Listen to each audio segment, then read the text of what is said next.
1번부터 6번까지 중에서 다 다른 건 돼? 다른 건 돼? 네. 자, 특히 2번도 돼?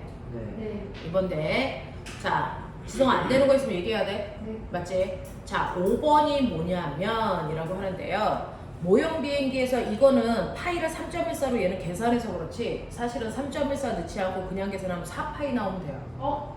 네. 그럼 네, 4파이 나오시면 똑같은 답이에요.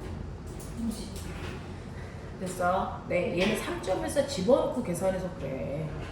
모형 비행기가 반지름이 5인 원주상의 등속으로 회전하고 있고 10번 회전하는데 5초가 걸렸으니까 얘는 한 번 회전하는데 걸리는 주기가 얼마냐면 주기가 0.5초란 말이야.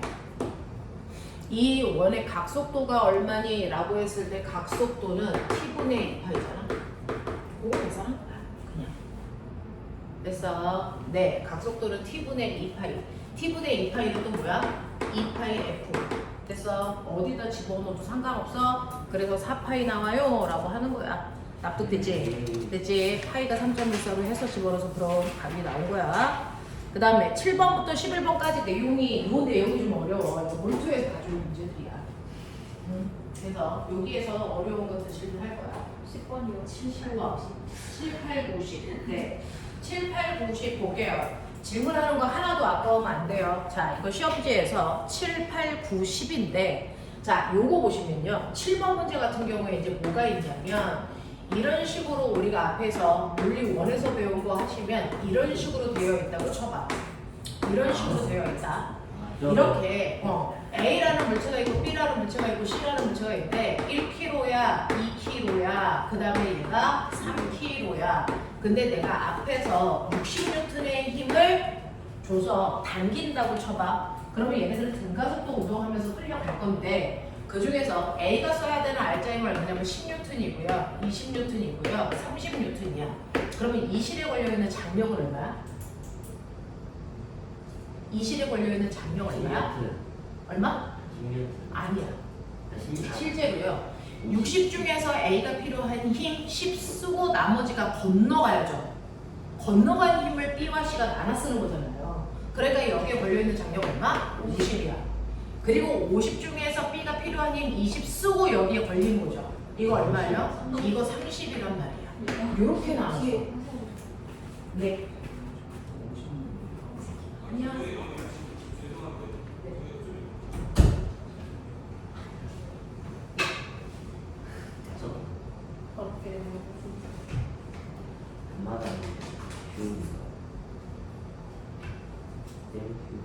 이런 거 왜 그 살? 아니 이런 거 왜 살? 왜 살? 왜 살? 외교월 왜 살? 외교월 빨리 선생님 주셔야 우리야. 싫어하죠. 외교월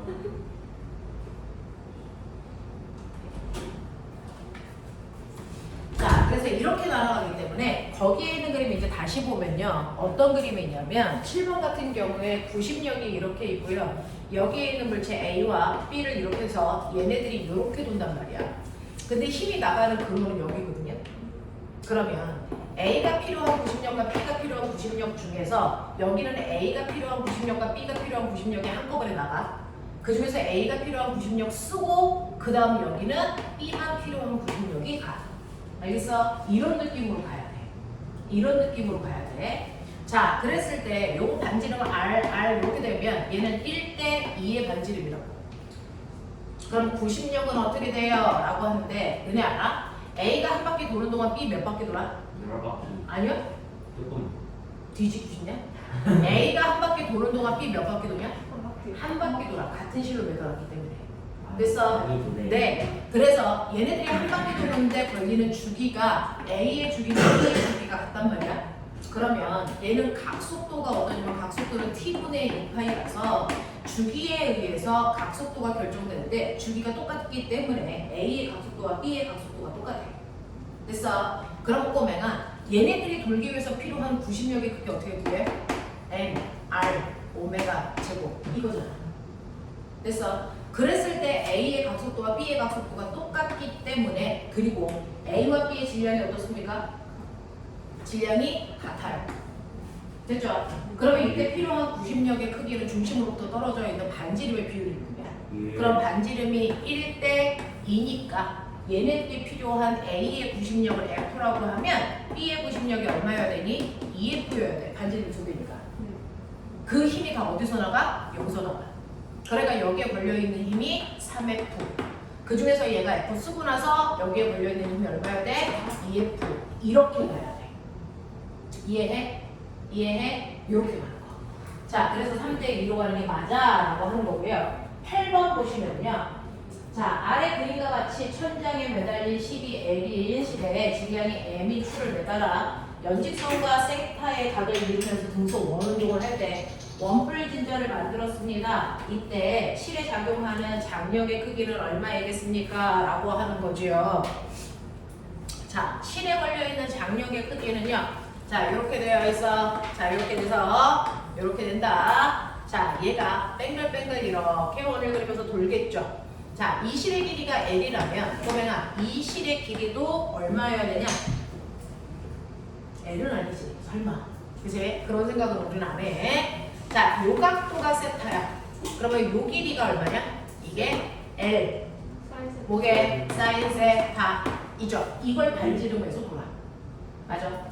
자, 이걸 반지름에서 돌기 때문에요. 이때 구심력의 크기가 얼마여야 되냐면 이때 요 구심력이 T라면 요 힘은 얼마여야 되냐? 이 장력은? 요 장력은? 요게 T라면 요 장력은 얼마여야 되냐? 코사인 세타분의 MG. 이게 T면 이게 얼마냐? T 사인 세타 아니야? 아 세타. T 사인 세타 아니야? 사인이죠. 이 장력을 T라고 하면 이게 T 사인 세타가 불법이야? 아니죠. 불법이. 이 썩을놈의 새끼들이. 자, 나쁠 수도 있을 구심력의 크기가 얼마냐면 T 사인 세타다.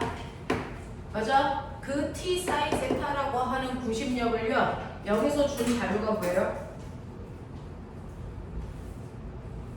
여기서 준 자료는 없네요. 네. 자, 그럼 여기서 장력의 크기가 얼마니? 라고 해야 되는데 여기에 연직면이가 중력이 있어요. mg도 있네요. 그러면 mg하고 뭐야? t의 합력이 장력이 구심력이겠죠. 맞아? 네. 그러면은 이거 합력이니까요. 얘하고 얘의 합력이 얘란 얘기예요. 그러면은 요 길이하고 요 길이가 똑같은 거니까 이게 mg. 그럼 그냥 다시 말해. 요거는 mg로 표현하면 얼마니? mg로 표현하면 얼마니? MG 타는 맞아요. 그래서 여기에 있는 그래서 요 힘, 구심력의 크기가 바로 mg 탄젠트 세타 또는 t 뭐요? t 사인 세타 요거라는 거죠. 자, 근데 여기에서는 장력 t를 안 줬으니까 여기에서는 이렇게 된다라고 생각한다면 여기서 장력 t는 어떻게 구하면 돼? t는 mg 코사인 세타분의 사인 세타 탄젠트 세타가 뭐죠? 네, 그거에 사인 세타분의 1 이렇게 되는 거죠? 네. 그럼 이렇게 날아가죠? 그러니까 장력은 얼마니? 코사인 세타분의 mg 이렇게 나타나요.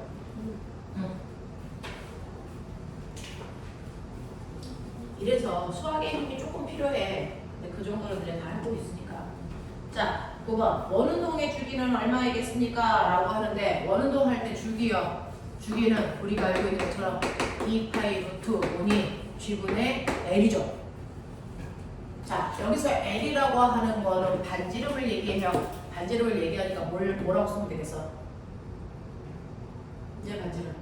원운동의 반지름. L이라고 되면 안 돼. 아. L 코사인 세타. 맞아요. L. 코사인? 코사인? 사인 아니었어요. 사인.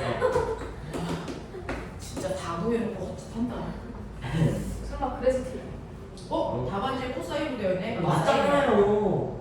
사인이라고. 코사인이 아니고 사인이라고 이 멍청아. 지가 틀린 거. 아니, 답지가 틀린 거예요. 네. 아, 그렇네. 누가 봐도 맞네. 머리를 세타예요. 머리를 쓰자. 국어가 부족해요. 자, 그 다음에 몇 번 하자고? 10번. 자, 10번은요. 사실은 원운동 할 때 구심력이라는 건 그 순간 작용하는 모든 힘의 합력이 그래서 구심력의 역할을 한다라는 건데 얘는요. 연질면 사이에 있어요. 여기가 지구예요.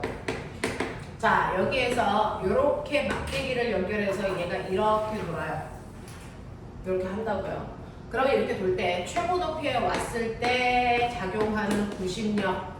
그래서 네, 여기서는 장력을 TA, 장력 요거 TB라고 했는데요. 자, 얘가 어디에 있던 항상 원운동 할 때는 중심 방향으로 구심력이 적용해야 돼. 그 구심력의 크기가 바로 그 지점에서 작용하는 모든 힘의 합력이야. 근데 얘는 계속 원운동하니까 구심력의 크기는 어때야 돼? 같아야 돼. A나 B나 구심력의 크기 같아야 돼. 자, 그러면 이때 A에 왔어. 실제로 작용하는 힘 몇 개? 세요. A에 왔을 때 실제로 작용하는 힘의 개수 몇 개? 왠지 네, 2개예요. 뭐예요?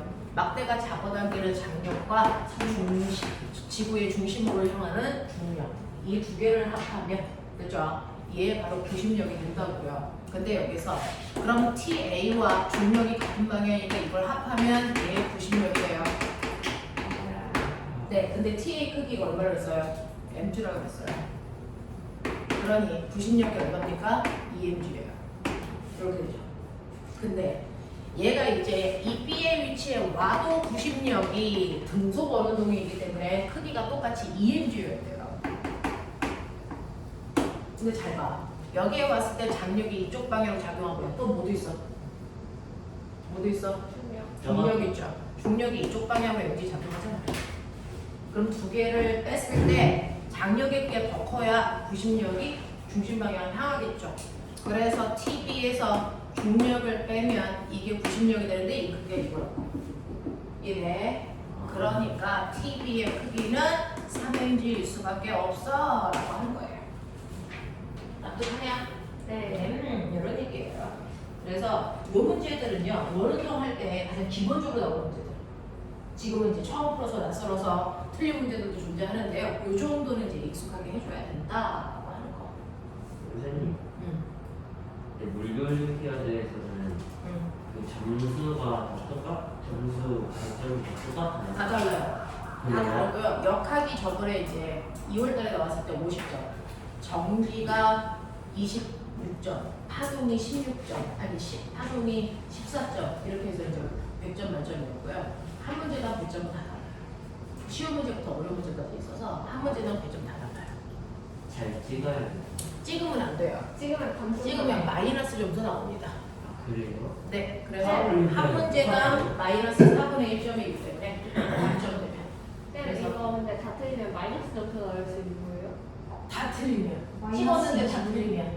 아, 저기 반에 한명 마이너스 나와가지고. 답을 쳐. 이 점수가 있어.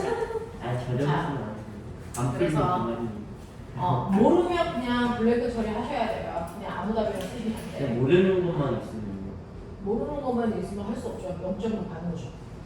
자, 그래서 확실히 없으면 건드리는 거 아닙니다. 그래서 형아들도 둘 중에 하나가 답일 것 같아서 찍었는데 작년 같은 경우에 그래서 이제 저게 동아 형아도 점수대가 48점 이렇게 나왔는데요.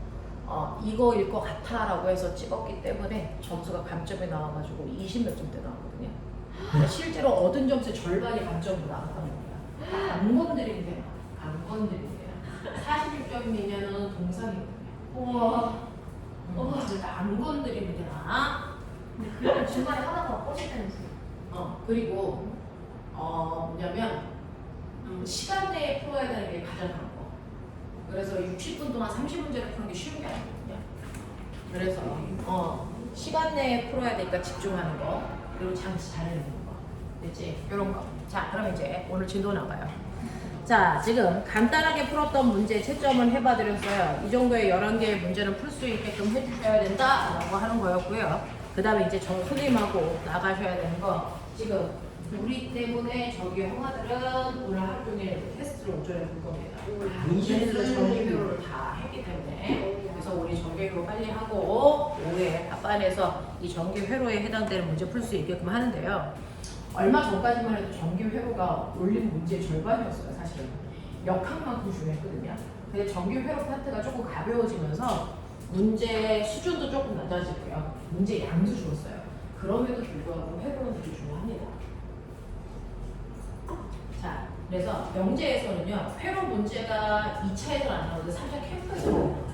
조작하는 단계로. 그래서 회로는 꼭 알고 가야 자, 그랬을 때 오늘 우리요 전기 파트요. 이 전기 파트 할 때요, 우리 기본적으로요 물리 1에 있는 내용과 물 2에 있는 내용 중 물 2에 있는 내용들이 빠져 있는 거잖아요. 그래서 물 2에 있는 전기 파트와 위로도를 할게요. 자, 우리요 전기를 뭐 시키는 거야? 발생시키는 거죠. 자, 전기를 발생시킨다. 물리 1은 다 했어. 전기를 발생시킨다는 건요, 모든 물질 속은 전기를 띠지 않는 중성 상태죠. 그 중성을 깨면 전기가 발생한다 그랬죠. 됐어. 중성을 깨는 방법은? 정신 안 차리냐. 네. 모든 물질은 더 이상 쪼갤 수 없는 가장 작은 입자 원자로 되어 있다 그러지만 그거 거짓말. 사실은 원자보다 훨씬 더 작은 세 종류의 입자가 있어요. 자, 그 중에서 우리가 알고 있는 원자에는 중심에 뭐가 있고요? 원자핵이 있고요. 거기 플러스 전기를 띠는 입자와 전기를 띠지 않은 입자가 있고요. 마이너스 전기를 띠고 있는 입자도 있어요. 이름도 알고 있죠. 양성자, 중성자, 전자입니다. 예. 그 중에서 예를 들어서 원자 번호 11번인 나트륨 같은 경우에는 양성자가 몇 개 있니? 11개 있고 전자가 몇 개 있니? 11개 있어. 정기적으로 무슨 상태? 중성의 상태. 이렇게 중성의 상태만을 뭐라 그러니? 원자라고 하죠. 그러면 중성이 되려면 양성자의 개수와 전자의 개수가 같으면 중성이야 라는 얘기를 하려면 전제 조건이 깔리죠. 양성자 하나의 정기적 세기와 전자 하나의 정기적 세기가 뭐하다? 같다라는 겁니다. 그 정기적 세기를 우리가 전하량이라고 하는데요. 이때 양성자 하나의 전하량이 얼마냐면 우리는 상대적으로 플러스 1이라고 하지만 1이 아니고요. 실제로 양성자 하나의 정기적 실제 세기는 1.6 곱하기 10의 마이너스 19승 플룸입니다. 그리고 전자 하나의 정기적 세기도 얼마냐면 1.6 곱하기 10의 마이너스 19승 플룸이기 때문에 개수만 같으면 세기가 같기 때문에 중성이야. 알겠어? 그럼 우리가 알고 있는 1플롱의 세기가 되려면 양성자든 전자든 몇 개 필요하다? 얘네들이 몇 개 있어야 1플롱이 된다? 몇 개 있어야 됩니까?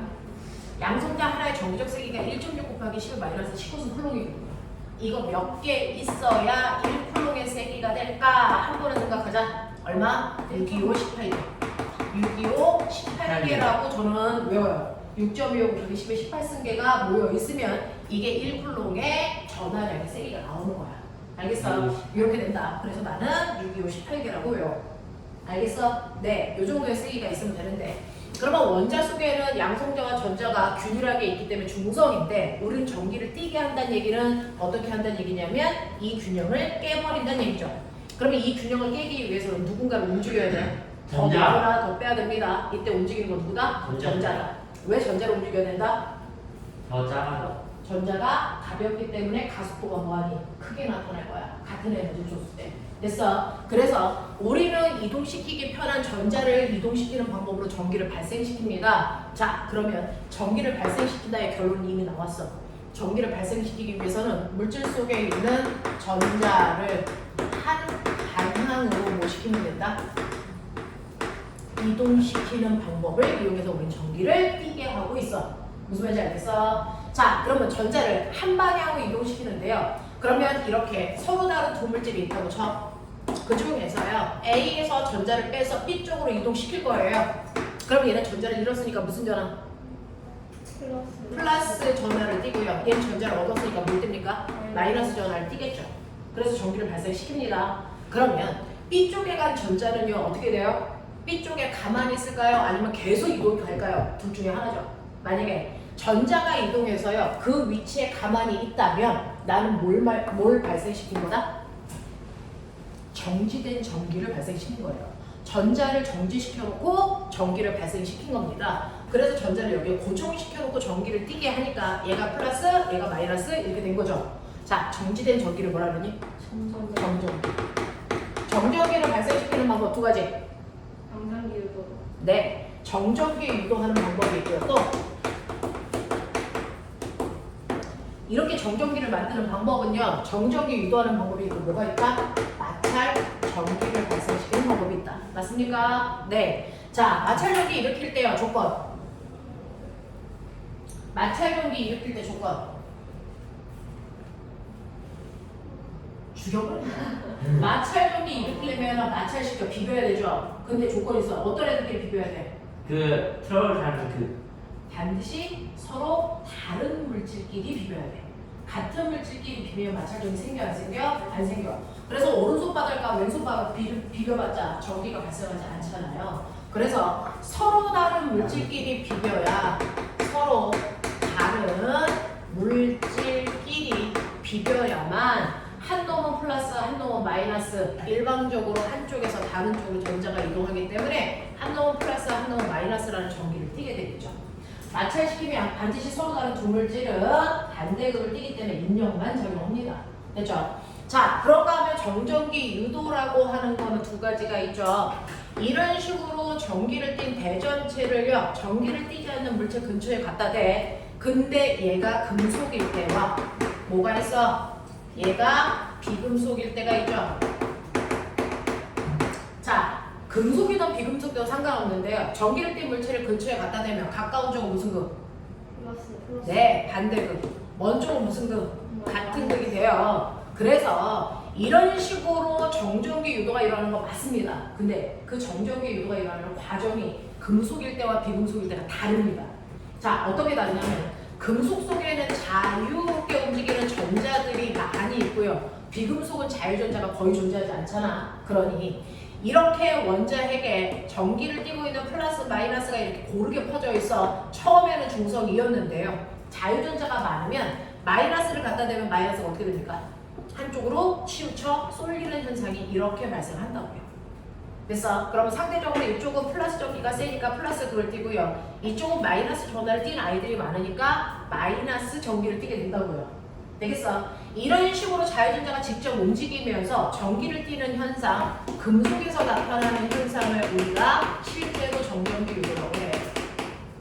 근데 비금속이야. 비금속은요, 플러스와 마이너스가 이렇게 묶여져 있는 상태예요. 이렇게 묶여져 있는 상태인데요. 여기 있는 전자는 자유전자가 아니니까 전자들이 실제로 이동할 수 있다 없다? 없어요. 단지 그 안에서 회전만 합니다. 근데 내가 마이너스 대전체를 갖다 대는 순간 마이너스에 마이너스가 밀리지만 얘가 옆으로 갈 수가 없다고요. 그래서 최대한 회전해서 마이너스와 반대 방향으로 돌아요. 그래서 마이너스와 최대한 반대 방향으로 여기 있는 아이가 이렇게 돌아버린다고요. 이동을 못한다고요. 맞아? 그러면 가운데 있는 얘네들끼리는 서로 상쇄시키니까 전기력을 띠지 못하고요. 가장 끝에 있는 얘네들의 전기가 드러나서 플러스와 마이너스의 극을 띠게 돼. 무슨 말인지 알겠어? 이거를 우리는 비금속학에서 나타나는 현상을 정전기 유도라고 하고 유전 분극 현상이 일어났다 이렇게 표현한다. 무슨 말인지 알아? 그래서 우리가 알고 있는 전기를 띤 대전체를 갖다 댔을 때 가까운 쪽은 반대극, 먼 쪽은 같은 극을 띠지만 금속에서 일어나는 현상과 비금속에서 일어나는 현상은 달라. 알겠니? 네, 그래서 그걸 이름으로 구분해서 정전기 유도와 유전 분극이라고 얘기한다 라고 하는 거죠. 그러면 이러한 정전기 유도 현상을 위해서 만든 도구 있었지? 뭐 있어? 공기. 중학교 2학년 내신 문제예요. 정전기 유도를 이용해서 만든 게 검전기입니다. 검전기. 됐어? 검전기는 이렇게 생겨있는 금속으로 만들어진 물질이래. 그래서 잘 세우기 위해서 유리막대를 이렇게 세워놨단 말이야. 유리통에다가. 이걸 우리가 검전기라고 하고요. 이때 머리 부분을 뭐라 그러니? 대가리. 금속파. 이걸 뭐라 그러니? 금속 판때기. 금속판. 요거를 뭐라 그러니? 이걸 다리. 금속박. 제가 방금 정확한 용어로 써야 된다. 금속판, 금속박. 알겠어? 자, 맨 처음에 꺼내면요. 얘네들은 통에서 꺼내면 중성상태. 중성상태가 되면 보면 금속박에는 뭐만 작용하니?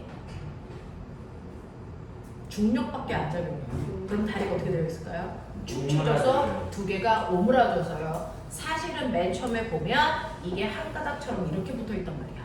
무슨 말? 자, 그러면 나는 얘를 꺼내서 전기를 띠게 할 건데요. 왜? 얘를 검전기로 만들려고 그래요. 자, 검전기의 한국말 뜻이 뭔지 아세요? 검전기는요, 어떤 물질의 전기적 현상을 검사해주는 기계를 만들고 싶어요.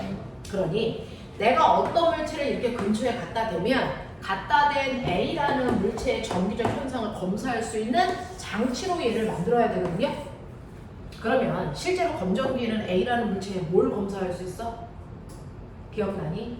A라는 물체에 실제로 얘가 전기 띄었어 안 띄었어 라고 하는 대전 유무와 A가 전기를 띄었다면 무슨 극이지? 라고 하는 전하의 종류와 세 번째 그러면 A와 B가 있다면 둘 중에 누가 더 센 전기를 띠고 있어? 라고 하는 전하의 세기를 뭐 할 수 있어? 비교하려는 목적으로 만든 거야. 그래서 이 세 가지를 이 검정기가 해줘야 되거든? 그걸 해주기 위해서는 조건이 있어. 검정기는 반드시 위아래 극이 어때야 된다? 같아야만 그 일을 할 수 있어. 같아야 돼. 알겠어? 근데 내가 지금 꺼냈으면 위아래 극은 전기를 안 띄고 있잖아. 그럼 같은 극으로 만들기 위해서 우리는 세 가지 단계를 걸쳐. 중학교 2학년 교과서가 그래. 그럼 그 중에서 첫 번째요. 얘가 검정기로서의 역할을 하기 위해서 맨 처음에 뭐 하냐면요. 여기에 전기를 띤 대전체를 근처에 갖다 댄단 말이야. 됐어? 그래서 첫 번째 단계는 대전체를 근처에 갖다 대셔야 돼요. 그게 마이너스든 플러스든 상관없어요. 저는 마이너스 갖다 댔다고 치자. 그랬을 때 금속판이 무슨 극을 띨까요? 금속판이 무슨 극을 띨까요? 플러스. 네, 정전기 유도잖아요. 가까운 쪽은 반대극 플러스, 먼 쪽은 무슨 극? 같은 극 마이너스. 근데 이거 다리가 두 가닥이야. 마이너스 D가 지네들끼리 뭐가 작용하니? 청력. 그래서 다리가 뭐하니? 벌어져. 됐습니까? 그래서 첫 번째는요. 이렇게 대전체를 갖다 대는 순간 금속판은 대전체와 반대극, 금속박은 대전체와 같은 극이 되면서 두 다리 사이에 청력이 생겨서 얘가 벌어집니다. 그랬다가 이제 두 번째. 자, 이렇게까지는 됐지만 위아래가 같은 극을 안 해주겠다. 우리가 원하는 대로 되어 있지 않거든요. 그래서 같은 극을 만들어가고 있어. 두 번째는 어떻게 해야 돼? 두 번째는 어떻게 해야 돼? 여기다가 손가락을 이렇게 갖다 댄다. 너네 이거 중학교 2학년 내신인데 이렇게 할래? 손가락을 갖다 댑니다. 손가락을 금속판에다가 붙여요. 그걸 우리가 손가락을 갖다 대는 걸 뭐 시켰다 그래? 접지시켰다 그래. 이게 무슨 말이야? 땅이랑 접촉시킨 거야. 왜 땅이랑 접촉시켜? 이거 따라가면 이 사람 다리가 이렇게 지구를 밟고 있거든요. 그래서 이 사람 몸은요 그냥 전선 역할을 해요. 근데 이 땅이라고 하는 지구는 어떤 능력을 가지고 있냐면 이 지구는요 엄청나게 많은 마이너스 전자들을 가지고 있어서 원하는 만큼 전자를 줄 수도 있고 또 얼마든지 전자를 받을 수도 있는 주머니야. 됐어? 자, 그럼 이렇게 접촉시켜서 접지시키면 어떤 일이 일어날까? 접지를 시키면요 무조건 손가락은 금속박을 중성으로 만들어주는 거란다. 되겠냐? 무조건 금속박이 무슨 극이든 상관없이 중성이 될 때까지 전자를 뺏어오거나 전자를 집어 넣어줍니다. 됐어? 그러면 지금은 마이너스니까 여기서 전자를 뺏어야 되겠죠? 그래서 전자가 손가락을 타고 지구를 이렇게 갑니다. 언제까지? 금속박이 중성될 때까지. 됐어? 그래서 금속박은 중성으로 바뀌기 때문에 벌어졌는데 다시 오므라들어요. 그럼 얘는요? 금속판은요? 얘는요 손가락 갖다 댔어요. 중성 되니 안 되니? 안 돼요. 이거 절대 되지 않습니다. 얘는 중성이 돼서 다리가 오므라들어도요 금속판은 여전히 플러스 극을 유지합니다. 왜요? 마이너스 대전체에 의해서 플러스 전하가 묶여있기 때문이야. 안 움직여. 됐어? 자, 그랬다가 세 번째 마지막 단계 뭐였었냐? 좀 기억 좀 해봐! 중학교 때는 다 했다며! 귀여워 해보라고. 하지 마. 때려버려. 자, 이거 어떻게 해? 손가락과 대전체를 동시에 치워. 됐어? 손가락과 대전체를 동시에 치워요. 그럼 어떤 일이 발생하는지 이해를 좀 해보면 사실은요 금속판에는요 플러스 전하가 드글드글 있다라고 생각하면 돼요. 100개쯤 있어. 근데 여기 있는 마이너스 대전체가 잡아당기는 바람에 됐어? 얘네들이 모여있을 수밖에 없었어. 자, 근데 플러스와 플러스 사이에는 뭐가 작용하니? 서로 밀어내는 청력이 작용한단 말이야. 근데 얘가 땡기기 때문에 실어도 모여있었어. 근데 손가락과 대전체를 동시에 치워. 그럼 더 이상 여기는 플러스 전화를 땡기는 아이가 없겠지. 그럼 지네들끼리 싫으니까 도망갈 수 있는 곳으로 도망가겠지. 어디니? 금속박이 중성이야. 일로 내려가면 돼. 그럼 생각해봐. 여기 100개 있어. 100개가 한꺼번에 일로 내려가니? 그러면 이쪽이 모이게 되죠. 그래서 어떻게 됩니까? 반반 존재합니다. 그래서 50개는 그대로 남아있고요. 50개가 내려가서 플러스가 돼요. 그러면 여기도 플러스, 여기도 플러스니까 다리가 뭐하니? 벌어지는 청력작용하죠. 알겠어? 이런 식이 되는 거야. 그래서 손가락을 치우는 순간, 손가락과 대전체를 치우는 순간 얘도 플러스, 얘도 플러스의 전환을 띄면서 다리가 다시 벌어집니다. 이렇게 되면 어떤 일이 발생해? 위아래 크기 같은 길로 만들어졌죠. 내가 원하는 대로 된 거야. 무슨 말인지 알겠어? 이렇게 된단 말이야. 자, 그러면 다시 연습. 그러면 이런 식으로 검정기를 갖다가 대요. 검정기를 갖다 대는데 처음에는 중성, 요번에는 마이너스 대전체가 아니고 플러스 대전체 갖다 댈게. 됐어? 근처에 플러스 대전체를 갖다 댄다. 얘 무슨 그? 마이너스. 얘 무슨 그? 플러스. 이렇게 돼요. 그래서 말이죠. 됐어? 그 다음에 손가락 갖다 붙여. 어떻게 되니? 불러. 마이너스 중성. 그럼 중성이 되려면 요번에 전자 어디로 움직였어? 손가락을 갖다 댔더니 중성대 때문에 전자가 어디에서 어디로 가야 돼? 지구에서 금속 밖으로. 그래서 중성된 거야. 알겠어? 자, 그 다음에 동시에 치웠어. 어떻게 돼? 동시에 치워. 그럼 어떻게 되니? 네, 마이너스. 그렇죠. 둘 다 맞아요. 그러면서 이제 느껴봐. 자, 이 상태로 보니까요. 금속판은요. 맨 처음에 마이너스였는데 세 가지 단계를 거쳐도 그대로 그걸 유지. 알겠어? 금속박은 처음에는 반대극이었다 중성이었다가 같은 극 되는 거야. 알겠냐? 이런 식으로 해서 검정기의 역할을 할 수 있는 위아래 같은 극이 된다. 그러면 이런 식으로 위아래 같은 극이 되는 검정기를 내가 만들었다고 쳐. 위아래 같은 극을 만들었어. 예. 근데요. 어떤 애들 근처에 이제 갖다 댔어. 얘가 전기를 떼었는지 안 떼었는지 저는 확인하고 싶어요. 자, 얘를 갖다 대니까 내 왼쪽 겨드랑이에 100번쯤 비빈 애를 갖다 대니까 다리가 더 벌어져요. 됐어? 더 벌어집니다. 그러면 여기에 있는 A라는 아이는 전기 띄었을까 안 띄었을까? 됐어요. 띄었겠죠. 무슨 극일까요? 마이너스. 마이너스 극이에요. 왜냐하면 얘가 마이너스니까 여기는 마이너스 밀어버려요. 그러면 여기에 마이너스 개수가 보여집니까? 많아지죠. 그래서 청력이 더 세져서 밀리는 겁니다. 그래서 아하, 실제로 얘를 갖다 댔을 때요. 만약에 금속박이라는 다리가 더 벌어진다면 검정기와 대전체의 극이 같은 극이다라는 얘기입니다. 알겠어? 만약에 여기에 있는 B를 갖다 댔더니 이번엔 다리가 원래보다 오므라들었어. 오므라들었다면 여기는 마이너스가 위로 끌려 올라가서 청력이 줄었다는 얘기예요. 그러니까 이건 무슨 극이라는 얘기야? 플러스 극이라는 얘기야. 무슨 말인지 알겠어? 네. 그래서 금속박의 움직임을 통해서 갖다 댄 물체가 같은 극인지 반대극인지 판단할 수 있고요. 그러면 실제로 A를 갖다 댔을 때는 더 벌어졌는데 1cm 더 벌어졌다고 칠게요. B를 갖다 댔는데 오므라들었는데 1.5cm 오므라들었다고 쳐요. 그러면 A가 더 센 전기, B가 더 센 전기. B요. 더 많이 움직이게 하는 아이가 더 센 전기를 띄게 한 거야. 무슨 말인지 알겠어? 이렇게 되거든요. 그래서 이 검정기를 갖다 댔을 때 금속박의 움직임을 통해서 이 세 가지를 판단할 수 있게 된다. 그러기 위해서 검정기는 위아래가 같은 극이어야 된다. 납득하냐? 네. 이렇게 된 거야. 그럼 나 물어볼게요. 검정기를 위아래를 같은 극으로 만들 수 있는 여러 가지 방법들이 뭐야? 지금 선생님이 한 것처럼 대전체를 근처에 갖다 댔다 손가락 갖다 댔다가 치우는 방법 이거 한 가지. 또 그거 말고 위아래를 같은 극으로 만들 수 있는 또 다른 방법 없을까? 뭐 있어요? 처음부터 그렇구나. 자, 어떻게 하면 될까? 이거야.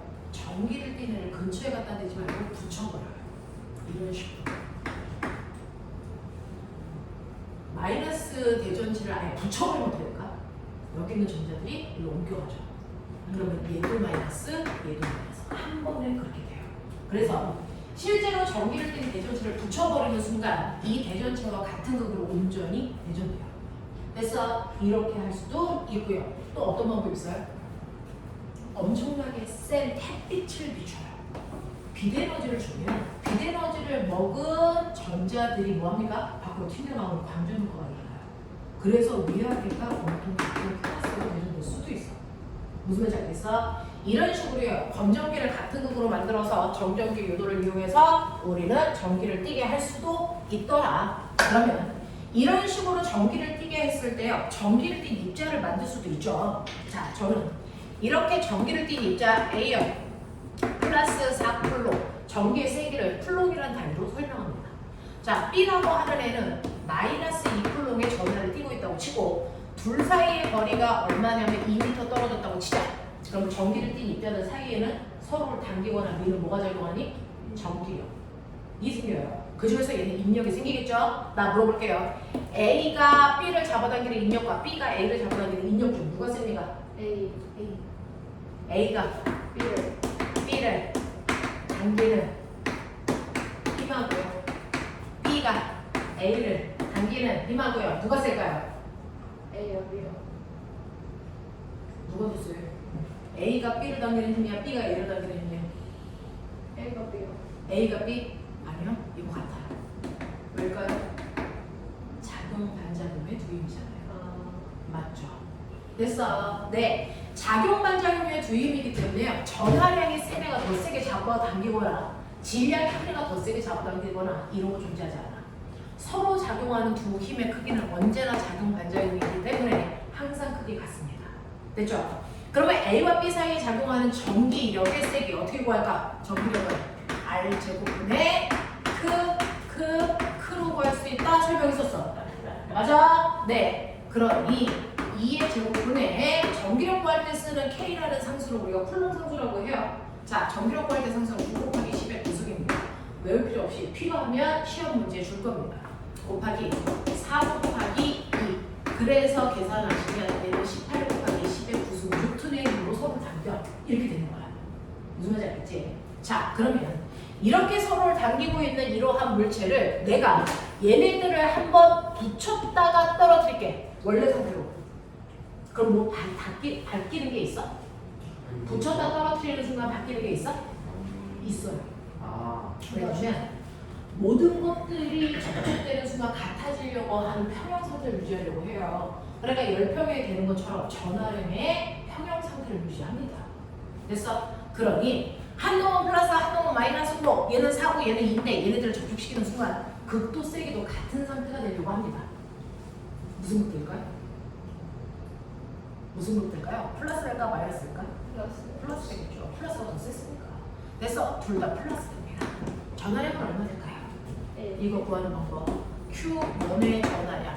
얘 전하량을 Q1, 얘 전하량을 Q2라고 하면요. 그 둘을 더해서 나누기 반띵한 만큼이 새로운 전하량이 돼요. 그러니 플러스 4와 마이너스 2를 더해서 반띵하시면 얼마 됩니까? 플러스 1. 각각이 플러스 1 쿨롬이 됩니다. 됐어. 그래서 띄우시면 얘네들이 각각 플러스 1 쿨롬을 띄고 있는 물질로 바뀌니 이번에는 총력이 작용할 거고요. 그 세기도 다시 이렇게 구하시면 됩니다. R 제곱분의 크크크. 알겠어? 이렇게 된다. 자, 근데 내가 이렇게 장치를 하고 나서요. 전기력을 구하면 항상 R 제곱분의 크크크로 계산하잖아? 근데 여기에 A의 전하량 고정, 떨어져 있는 거리도 고정. 근데 B에다가 내가 마이너스 4분의 11쿨롬짜리를 됐어. 갖다 대면 전기력 얼마일까?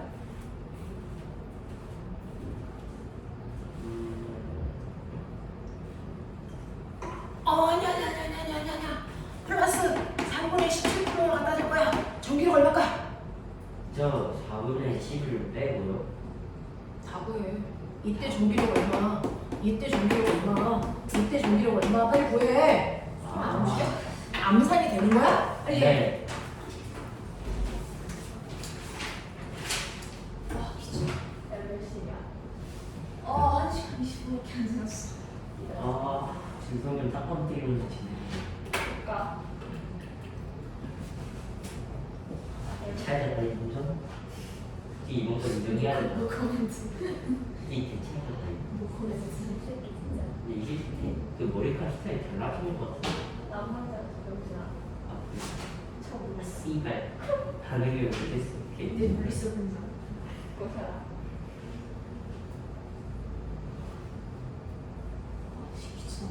이거 저렇게 내가 집에 와서 아, 댓글로 쓰기. 각자 준다는 거네. 아, 댓글로 씨발. 아, 댓글로 우리 얼굴 색깔로 우리 얼굴 색깔로 그렇지? 아니요. 나오지? 예. 거기 나무. 됐지? 자, 이런 식으로요. 어떤 하나의 전하를 고정시켜 놓고요. 같은 거리만큼 떨어져도 돼. 됐어. 특수하는 전하를 바꿀 때마다 전기력을 새롭게 구해야 되는 불편함이 있고. 이 불편함을 해소할 수 있는 방법은 없을까? 비율로. 네. 그래서 실제로요. 얘네들 다 필요 없고요. 여기다가 모든 정기적 현상을 설명할 때 항상 기준 전환을 놓고 그 I가 받는 힘의 세기, 힘의 방향으로 전기력을 설명하거든요. 그래서 전기를 설명할 때는 항상 기준 전하를 중심으로 설명한다. 기준 전하가 플러스 1쿨롱이다. 그래서 여기에 플러스 1쿨롱이 있다고 치자. 그러면 이때 얘의 전기력은요. R 제곱분의 크 1이죠. 그래서 이거 계산하시면 얼마 나오냐면 그래서 얘는 4K만큼의 전기력이 나오죠. 4K가 아니다. K만큼의 전기력이 나오죠. R 제곱분의 크니까. 자, 근데 1쿨롱이 아니고 2쿨롱은 그 전기력의 몇 배? 2배. 맞아요? 하면 돼요. 4분의 11쿨롱이면 1쿨롱일 때보다 몇 배? 4분의 11배 하면 돼. 맞아? 이 3분의 17쿨롱이면 여기에다가 얼마 하면 돼? 3분의 17배를 하시면 실제 작용하는 전기력이 나오거든요.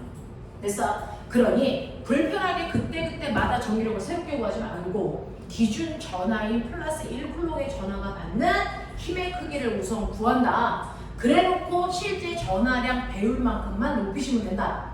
됐어? 네, 그래서 실제로 이렇게 전기력을 구하는 게 아니고요. 플러스 1쿨롱의 기준 전하와 주고받는 전기력을 먼저 구해 놓으면 되죠. 그럼 플러스 1쿨롱의 전하와 주고받는 전기력을 우리 뭐라 그러지? 그걸 전기력이라고 하면 이런 헷갈리잖아요. 걔는 전기장이라고 한다.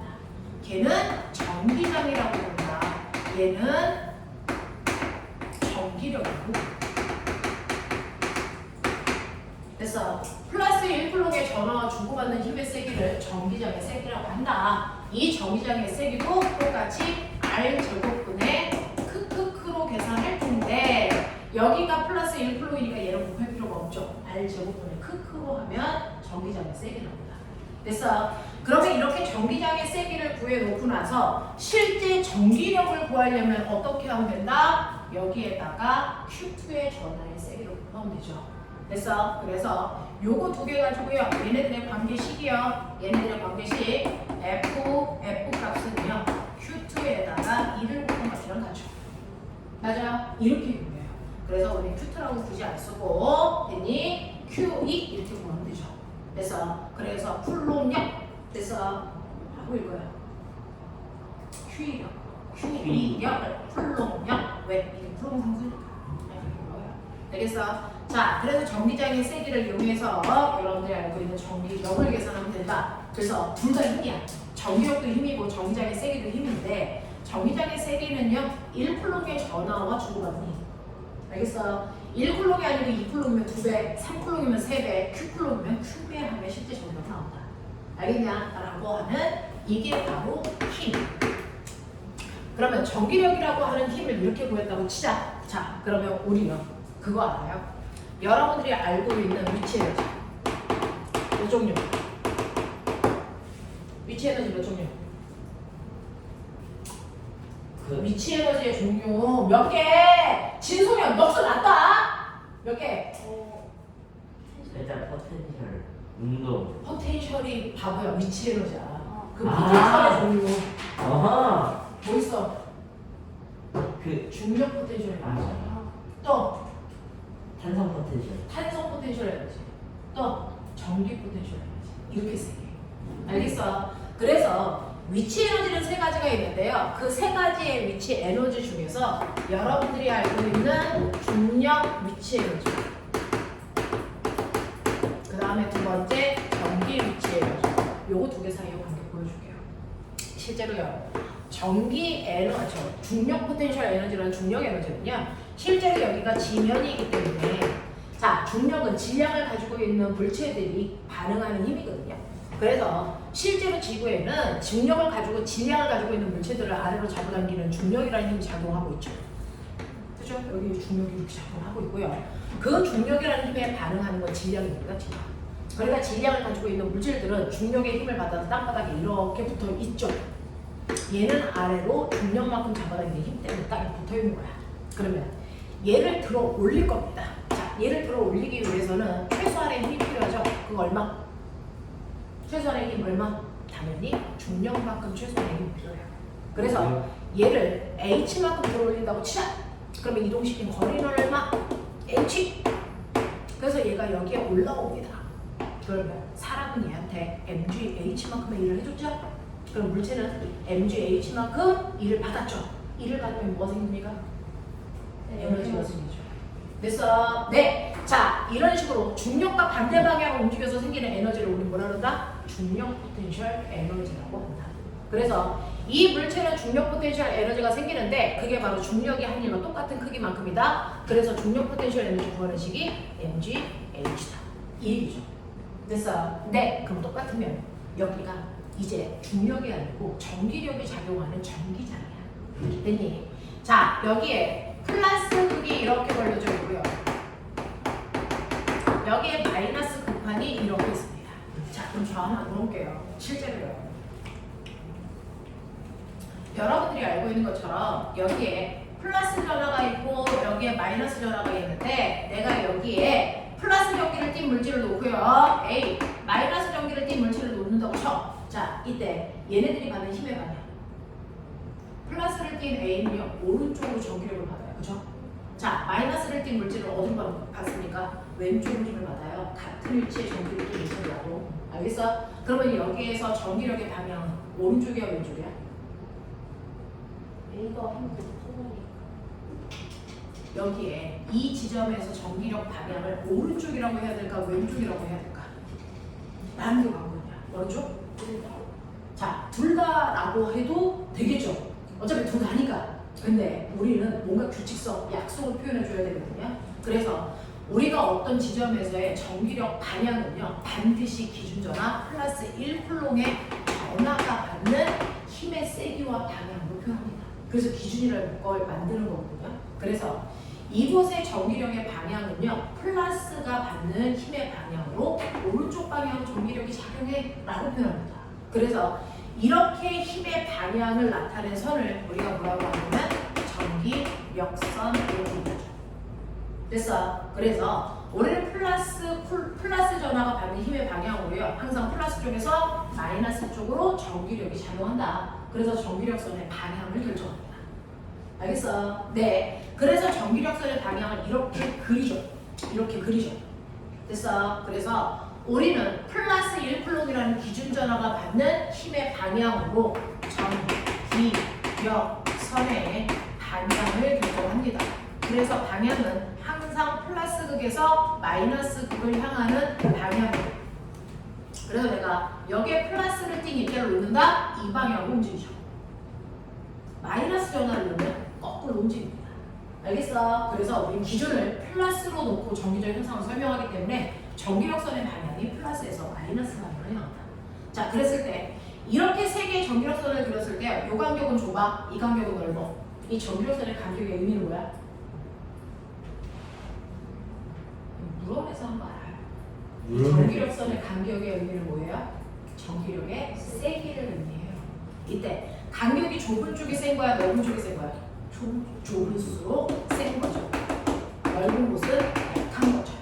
그랬을 때 전기력선을 그렸을 때요, A라는 I가 이렇게 그려집니다.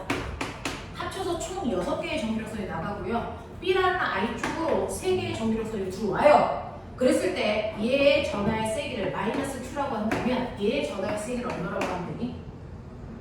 라고 하면 플러스 2Q로 합니다. 왜? 전기력선의 개수가 많을수록 간격이 더 촘촘하니까 전기력이 세다라는 의미거든요.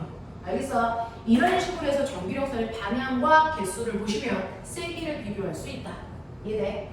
그래서 이런 식으로 플러스 극과 마이너스 극이 있으면요, 이 전기력선의 방향이 플러스에서 마이너스로 이렇게 형성됩니다. 이해돼? 이해돼? 그래서 실제로 지구에는요, 중력이라는 힘이 미치는 중력장이 형성된다면 전기를 띠고 있는 공간에서는 전기장이라는 게 형성됩니다. 알겠어? 그래서 느껴봐. 여기는 중력장, 여기는 전기장이 있는 곳이야. 그러니 거기에 기준전하인 플러스 1쿨롱을 놓으면 전기력의 힘을 받아 여기 땅바닥에 플러스를 띈 I가 여기 붙어 있으려고 해. 맞죠? 네. 근데 내가 얘를 억지로 띄워서 여기까지 끌고 올라갈 거야. 그러려면 뭐가 필요합니까? 당연히 얘가 받는 힘만큼을 줘야 되겠죠. 그래서 이때 전기장의 세기가 2라고 치자. 얘는 Q의 전하를 띄고 있다고 치자. 얘를 들어 올릴 때 필요한 최소한의 힘 얼마?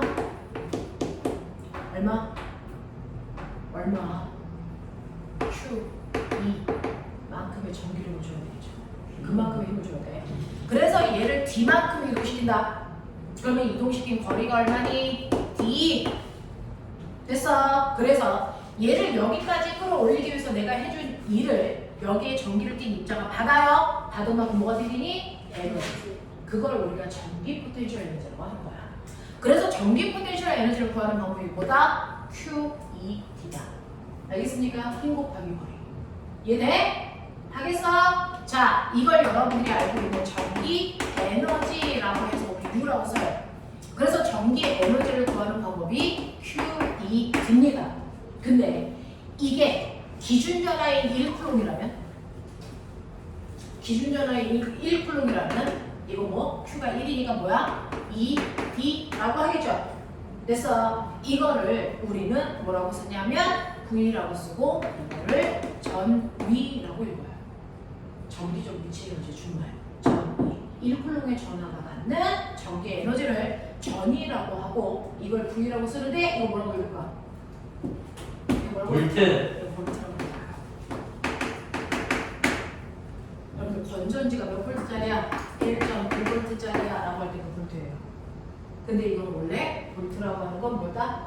이 볼트는 뭐다? 1.5 줄퍼 쿨롱. 1쿨롱의 전하가 갖는 전기 에너지. 그래서 여러분들이 알고 있는 전압이라고 하는 건 원래 이름은 전위예요. 1쿨롱의 전하가 갖는 위치 에너지. 알겠어? 네, 그래서 볼트는 전기 에너지를 얘기한다 합시다. 되니 1쿨롱의 전하가 갖는 전기 에너지를 우리가 볼트라고 하고 이제 전위라고 읽으시면 된다. 자, 그래서 여러분들이 알고 있는 거 1쿨롱의 전하가 갖는 전기 에너지를 볼트, 전위라고 하고 그래서 1쿨롱이 아니고 2쿨롱이면 2배, 3쿨롱이면 3배, Q쿨롱이면 Q배 하시면 되죠? 그래서 QV입니다. 전기 에너지가. 요게 볼트. 그래서 네, 그래서 전기 에너지는 QV로 쓴다. 납득하냐? 소연, 이해돼? 이것 때문에 너네 뽑아낸 거야. 이 부분 설명이 안 돼서. 이해되겠지? 그래서 전기 에너지라고 하는 건 사실 중학교 때부터 배운 거구나. 전기 에너지는 볼트입니다. 그래서 그걸 중학교 때는 전압이라고 배웠지만 원래 이름은 전이다.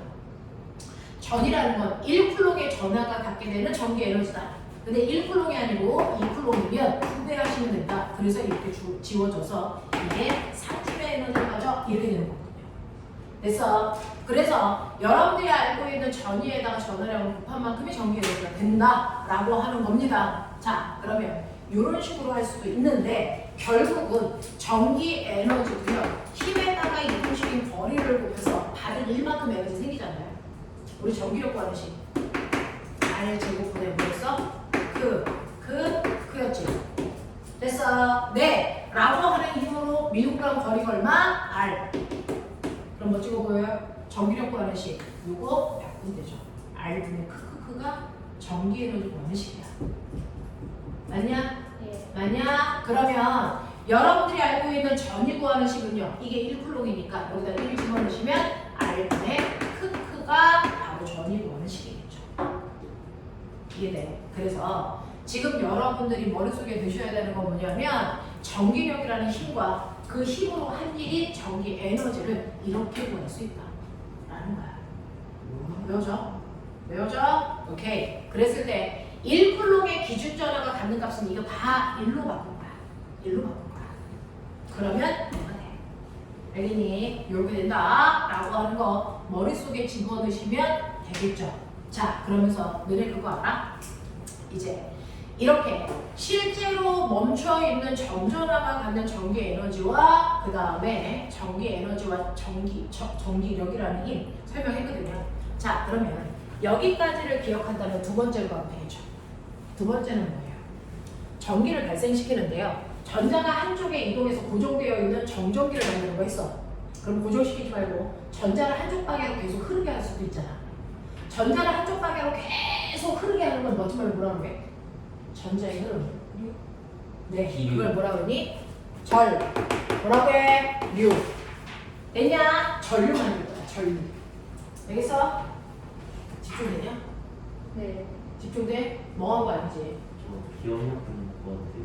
뭐? 비염약을. 그래? 비염약. 아, 비염이야. 네, 먹고 와요. 비염도 있냐? 비염도 있냐? 전직도 있고 알레르기도 있어요. 서약해. 세 개는 다 저 가지고. 새끼는 미모도 있고 비염도 있고 좋겠다는 얘기야. 뭐야? 비염약죠? 쟤 잘생기지 않았어? 네? 너무나 아, 잘생겼어. 인정할 건 인정하고 가자. 저 얼굴이요? 잘생긴 거 맞잖아. 저희 학교에 잘생긴 사람 없어요. 욕하서 끄고 말하고 싶은데. 뭐? 아니. 쓰레기통에 뭐, 넣어놓자. 분명히 안 될 것 같은. 장난기가 많아서 그렇지 잘생긴 거 잘생긴 거. 저게요? 인정해 새끼야. 받아들여. 잘생겼어. 진짜 잘생겼어. 너 잘생겼다 그랬더니 소연이가 맞대. 저게 잘생겼다. 자, 하자. 전주로.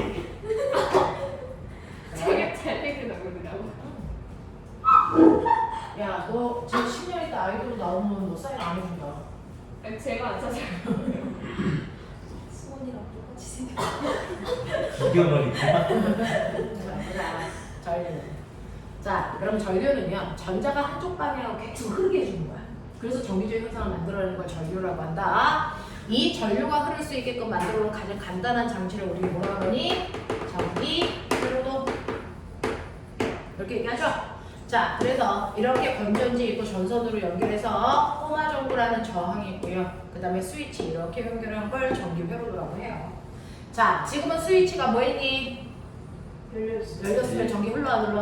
안 흘러. 자, 스위치를 꼭 눌러서 스위치를 닫으면 그때부터 전류가 흐르겠지. 자, 그럼 전류가 흐를 때 도선을 잘랐을 때 단면 중학교 2학년 내신 문제. 자, 전류가 흐를 때 모습은 어떻습니까? 라고 하면 전선도 물질이니까 움직이지 않는 원자이고요. 그 사이를 누가 움직이니? 전자. 자유전자가 한 방향으로 이렇게 움직이는 게 바로 전류가 흐르는 모습. 그러면 스위치를 열었어. 전류가 안 흐른다며. 전류가 흐르지 않을 때 모습은 어떠니? 라고 하면 그때 원자 안 움직이고요. 자유전자 어떻게 돼요? 네. 자, 자유전자 움직여 안 움직여? 전기 안 흐를 때 이때도 움직여요. 전류가 흐를 때랑 전류가 흐른다.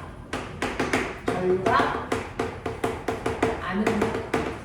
신기한 거 알아요? 전류가 흘러도 전자는 움직이고요. 전류가 안 흘러도 전자는 움직이는데 차이점이 뭔지 아세요? 전류가 흐르지 않는다라고 표현할 때 전자들은 불규칙하게 아무 방향이나 막 움직이고 있어. 이런 식으로 막 움직이고 있어. 자, 이렇게 불규칙하게 움직이면 정기적 현상을 만들 수 없어서 전류가 안 흐른다라고 하는 거지만 자유전자는 언제나 움직인다. 됐어? 그러면 거꾸로 얘기하면 이렇게 불규칙하게 움직였던 아이를 전기를 흐르게 하려면 규칙적으로 움직이게 해야 돼. 그러려면 이렇게 불규칙하게 움직이는 전자를 한쪽 방향으로 밀어주는 됐어? 에너지, 힘이 필요하죠? 자, 여기가 무슨 글? 무슨 글? 무슨 글을 걸어야 돼? 전자를 한쪽 방향으로 마이너스. 움직이기 위해서 여기에 마이너스를 걸어야 마이너스가 마이너스를 미는 청력을 만들어내죠. 이쪽에 무슨 글 걸어야 되니? 플러스. 됐어. 그래서 한쪽에 마이너스 한쪽을 플러스로 거는 순간 불규칙하게 움직이던 전자가 규칙적으로 움직이기 때문에 정기적 현상을 만들어낼 수 있는데 이걸 우리가 전류가 흐른다라고 표현하는 거야. 무슨 말인지 알아? 자, 그러면 전자라고 하는 눈에 보이는 아이는 마이너스에서 플러스로 움직이네요. 네, 그럼 우리가 얘기하는 전류는 어디에서 어디로 움직이니? 전류는 플러스에서 마이너스의 흐름으로 우리는 약속한다. 거꾸로. 그래서 여러분들이 알고 있는 전류라는 건 전자를 반대 방향에 흐른다. 그래서 눈에 보이는 전자들의 움직임과 반대 방향의 흐름을 전류라고 하기 때문에 전류는 반드시 플러스 극에서 마이너스 극 방향으로 흐른다라고 표현하는 거예요. 됐어? 그래서 긴 게 무슨 극? 건조지 긴 거 무슨 극? 플러스. 짧은 거 마이너스. 그래서 플러스에서 나와 마이너스로 한 바퀴 이렇게 도는 걸 우리가 전류라고 하지만 실제로 전자는 이렇게 가고 있다. 알겠냐? 자, 그랬을 때 도선을 잘랐을 때요. 여러분들이 알고 있는 V는 IR, 오메 법칙 이거 나한테 배우는 거 아니죠? 다 알고 있죠? 자, 이때 V가 뭐야? 볼트. 점. 아, 이제 우리 배웠어. 이거 뭐라고? 점이. 됐어? 네, I가 뭐냐? 전류. R이 뭐냐? 저항. 자, 이때 우리 전류 1A. 1A의 정의가 뭐야? 전류가 1A 흘러요 라고 할 때 1A의 정의가 뭘까? 라고 하면 전류가 흐를 때요. 도선을 자르면 여기 전자들이 막 움직일 거 아니야. 그랬을 때 이 1A는 1초라는 시간 동안에 저 전선을 여기를 전자가 움직이는 거죠. 몇 개 움직이면 1A라고 하냐면 여러분들이 알고 있는 625 18개. 근데 매번 이렇게 쓰기 힘들죠? 이거 우리 뭐라 그러니까 1쿨롱의 전화. 그래서 1초라는 시간 동안에 1쿨롱의 전화가 움직이는 세기를 우리는 1A라고 하겠다. 이렇게 얘기한 거야. 되겠어? 자, 그랬을 때 I는 T분의 Q로 계산합니다. 그러니 여러분들이 알고 있는 1초라는 시간 동안에 2쿨롱이 흘렀어. 그럼 당연히 이건 2A겠지. 이런 식으로 가는 거거든요. 자, 그러면 멋지게요. I는 T분의 Q니까 정신 차려. Q는 뭐니? IT죠. 맞아? 그러면 아까 전기에너지 어떻게 오고 있어? U는 Q, E, D 또는 Q, V. 알겠어? 근데 이 Q 어떻게 구한다고요? IT. 거기다 집어넣어봐요. 그럼 뭐가 나옵니까? 비트. IT. 이게 중학교 3학년 때 배운 전기에너지 구하는 공식. 비트. 전압 곱하기 전류 곱하기 시간. 알겠어? 요게 나오는 거예요. 자, 그래서 전기에너지는 비트로도 계산할 수 있다. 비트로도 계산할 수 있다. 그죠? 그게 QV의 다른 표현이다. 라고 하는 거죠. 자, 이런 식으로요. 전기 에너지라고 하는 것과 전류라고 하는 거 구분하시면 돼요. 전류라는 건 1초라는 시간 동안에 1쿨롱의 전하가 움직이는 세기. 이거를 우리가 1A라고 한다. 자, 그러면 이런 식으로 전압과 전류, 저항 사이의 관계가 생기는데요. 전압이라는 건 전류가 흐르게끔 해주는 에너지를 얘기하는 거죠. 미치 에너지. 그 미치 에너지에 따라 전류가 흐르는 거고 이 전류의 흐름을 방해하는 걸 뭐라 그러자? 저항. 그럼 한 번만 얘기하자. 자, 전류의 흐름을 방해하는 걸 저항이라고 하죠. 저항의 크기에 결정하는 거 4가지. 그런 시간에서 전류의 세기를, 전류의 흐름을 방해하는 현상 4가지. 첫 번째, 물질의 원리, 종류에 따라서 저항의 크기가 다르죠. 똑같은 두께, 똑같은 길이로 자르더라도 물질의 종류에 따라서 저항값은 다를 수밖에 없어. 됐어? 네, 그걸 우리는 뭐라고 하니? 비저항. 그걸 로라고 쓰겠다. 이렇게 얘기했어. 됐지? 자, 그 다음에 두 번째요. 같은 물질이라도 길이에 따라 저항이 달라져요. 길이가 길어지면 저항은 커지죠. 됐어? 네, 그러면 단면적. 이거 단면적이 두꺼워지면 저항은 네, 줄어들어요. 됐어? 네, 온도에 따라서 달라지죠. 온도가 높아지면 저항이 커지는 아이가 있고 저항이 작아지는 아이가 있어요. 기억나냐? 반도체 하면서 배웠어. 자, 온도가 높아질 때 저항이 커지는 애들이 바로 도체인 아이들이야. 온도가 높아질 때 저항이 작아지는 아이들이 반도체나 부도체인 아이들이야. 맞아? 네. 그랬을 때 우리가 실제 저항값을 구하는 방법은요. 비저항에다가 단면적의 두께분의 길이 하시면 된다. 이게 저항을 구하는 실제 방법이다. 자, 그 중에서 비저항 값은 온도에 따라 달라지거든요. 그래서 0도일 때 0도의 비저항을 넣으셔야 되고요. 10도면 10도의 비저항을 물질마다 넣으셔야 돼요. 알겠어? 이렇게 된다. 그래서 저항 값은 이렇게 계산하는 거다 라고 하는 거죠. 그럼 이제 네, 빠른 속도로 갈 수밖에 없어서요. 자, 가보죠. 그러면 보면 저항의 길이가 길어지면, 아니 저항의 길이가 길어지면 저항이 커지는 거 맞아? 이거 증명해줘. 이거 중학교 2학년 교과서 이거예요. 이거 증명하는 거예요. 그거 있잖아요. 저항의 길이가 길어지면 저항이 커지는지 증명해. FBI가 아니고 닥쳐! 그 뭐였지? 저항의 굵기가 굵어지면 저항의 크기가 작아지는지도 증명해요. 아, L이 올라가면은 전자가 더 자, 커지니까. 저항의 길이가 길어지면 저항이 커진다는 걸 증명하기 위해서요. 저항의 진열력을 배우고 저항이 하나가 이렇게 있을 때보다 저항 두 개를 이렇게 연결하면 실제 저항이 길어지는 형태가 돼요. 저항 하나가 이렇게 있고 그 옆에 또 하나의 저항을 다는 거기 때문에 그랬을 때 혼자 있을 때보다 합성 저항이 커지면서 회로도가 어떻게 바뀌는지 보여드리는 거죠. 됐어. 그래서 길이가 길어지면 저항이 커진다는 건 저항의 직렬 연결로 설명한 거고요. 단면적이 커지면 저항이 작아진다는 걸 저항의 무슨 연결? 정렬 연결을 통해서 설명한 겁니다. 중학교 교재가. 알겠어? 그러면 이때요. 이제 드디어 왔습니다. 회로도. 오늘 이거 하려고 여기까지 끌고 온 거야. 쉬는 시간에 하면 안 돼. 주어. 쉬는 시간? 네. 은혜가 근데 왜 쉬냐? 한 것도 없는데. 시험도 보고 누구한테 끼워야지. 원래 정규 때도 한 번 쉬는데. 야 거기가 짱 추운 자리인 거였지. 그래 보여요. 괜찮아 얘가 부끄는 여러 됐어? 이 정도면 돼? 네. 끄면 다 켜져. 회로도. 쉬는 시간.